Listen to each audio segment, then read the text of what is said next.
All right, let's get into it. We're about to jump back in time to meet some musical rebels who looked at the rule book and then just threw it out the window. I mean, seriously, think about it. You know exactly what I'm talking about, right? You have your study playlist, your workout playlist. It's all about the vibe. Well, what if I told you that whole idea started way back with some composers who were the first to say, you know what, forget the long, complicated story. Let's just make music that feels a certain way. Okay, so picture this. It's the late 1800s in France. All the popular music is, well, it's super heavy, like really dramatic and intense. And a bunch of French composers were just over it. They were tired of the same old thing and wanted to create something completely different, something lighter. This really breaks it down. The old way of making music was kind of like a video game on rails, you know? You're locked into one path, one big epic story. But these new guys, they wanted to create the musical version of an open-world game.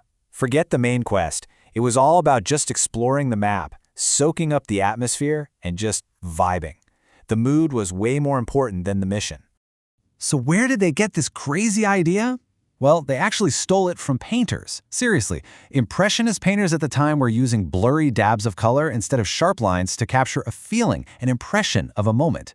And the composers were like, wait a minute, what if we could do that, but with sound? And this is how they did it. They focused on something called tone color. It sounds complicated, but it's not.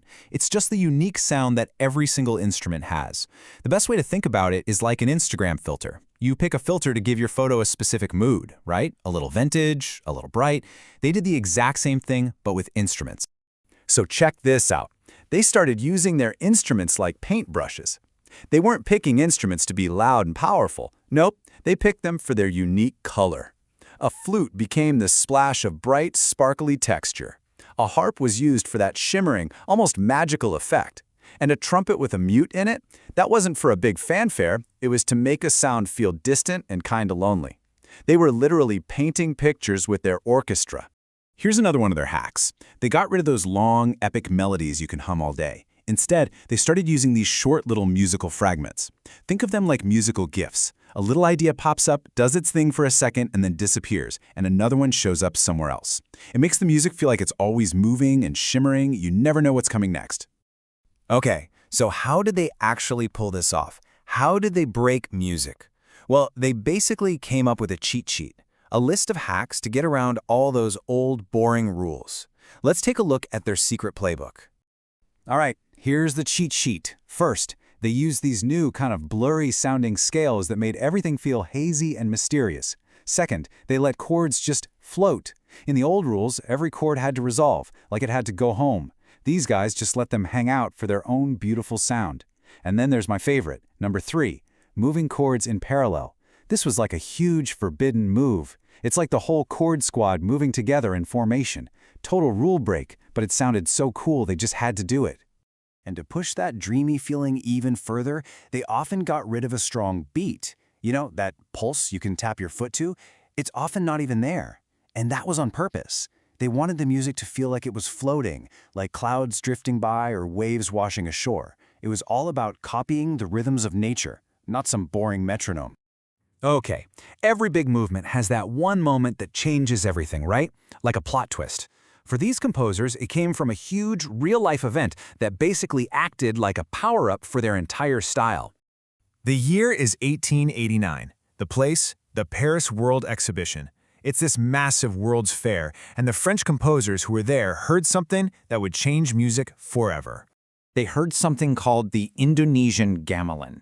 It's this incredible orchestra made up of gongs and metal xylophone-type instruments. Now, you gotta imagine, you've only ever heard European orchestras your whole life, and then you hear this shimmering, complex, totally alien sound. It used scales and rhythms they didn't even know existed. It blew their minds, and it basically gave them permission to get even more creative and break even more rules. Okay, so a bunch of composers from the 1800s. Why does any of this matter to you right now? Well, because I can pretty much guarantee that their ideas are all over your favorite playlists, and you might not even know it. The two big names you gotta know are Claude Debussy and Maurice Ravel. These were the leaders of the rebellion, the guys who perfected this new style. Think of them as the OG masters of the vibe. They're the ones who really set the stage for, well, a lot of what came next. And here's where you hear their fingerprints today. That music in a movie when something magical or wondrous is happening? Yep, that's Impressionism. The soundtrack for when you're exploring a massive, beautiful open world in a video game? Totally Impressionism.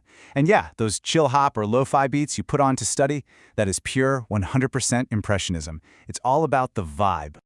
So if there's one single thing to take away from all this, it's this simple message. Music doesn't have to be loud or fast to be powerful. These guys prove that quiet and subtle can be just as epic. So the next time you're listening to a song, any song, try this. Don't just focus on the lyrics or the beat. Ask yourself, what's the impression it's leaving on me? What's the vibe? Give it a try. You might hear something you've never noticed before.